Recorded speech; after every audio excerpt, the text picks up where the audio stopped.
Crude oil prices hit a 5-month high today to just under $74 a barrel. The increase is thought to have been fueled by the United States' decision to end sanction waivers on Iranian oil imports. India, China, Japan, South Korea, and Turkey are only some of the largest importers of Iranian oil.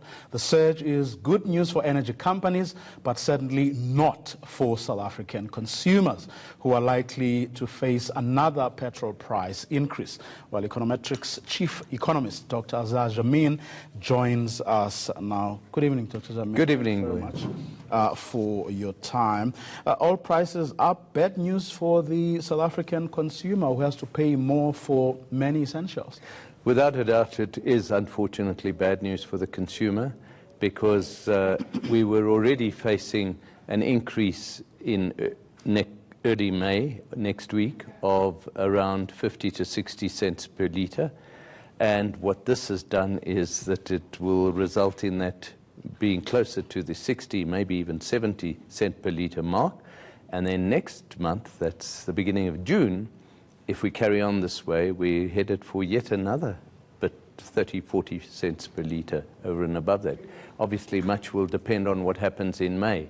But if these current price of oil remains constant and the rand remains weaker as it has in line with its weakening of the last few days, that's what we are facing. And therefore, it could mean that by June we have a record petrol price again.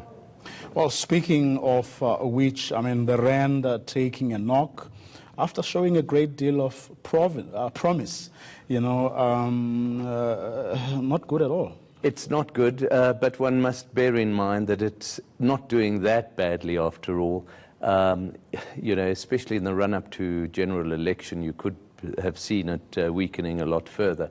But you've also got to take into account that the dollar today has been strong against all currencies. If you look at the rand's moves against the likes of the pound and the euro, it has weakened, but by nowhere near as much as it has done against the dollar. Well, Eskom, as we now know, is going to need more money. In fact, we're going to give more to it than was initially thought to be the case. Add to that, a finance minister who seemingly is struggling to keep his mouth shut. Those things are not helping, are they? Because I mean, we've got to send the right signals to the market. Obviously, I think that a little bit of the rand's weakness over the last few days, in fact over the weekend, has been to do with the announcement that the government is going to add another 5 billion rand to the bailout. Now, in the broader scheme of things, an extra 5 billion for Eskom is not a big deal. When we were talking in the budget about 23 billion for each of the next 3 years, and actually Eskom really probably needs in the region of 60 billion rand per year in each of the next 3 years to bail itself, to keep it going, given that it didn't get the tariff increases that it had requested. So 5 billion isn't huge. It's about 0.1% of GDP. But it's the message that is sent to the markets that Eskom is a huge financial burden for the South African government. And it means that our government debt is likely to turn out to be a lot higher still than what was indicated in the February budget. So how important is it going to be then for the government to actually not only say the right things, but to be seen to be actually walking the talk? It's absolutely critical to be seen to be walking the talk. And I'm often asked these days, what's the rand going to do after the elections? And I'm saying, well, it could go either way, depending on how much government walks the talk under a revised administration once the elections are over.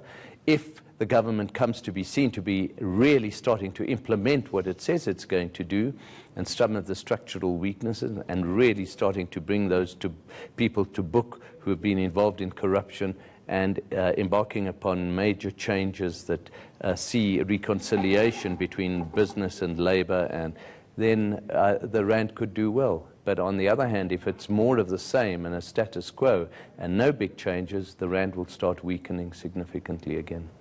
Dr. Azar Jamin, as always, Thank you very much. Pleasure. For your insights. Econometrics Chief Economist Dr. Azar Jamin. Well, time to take a quick look now at how the markets performed today.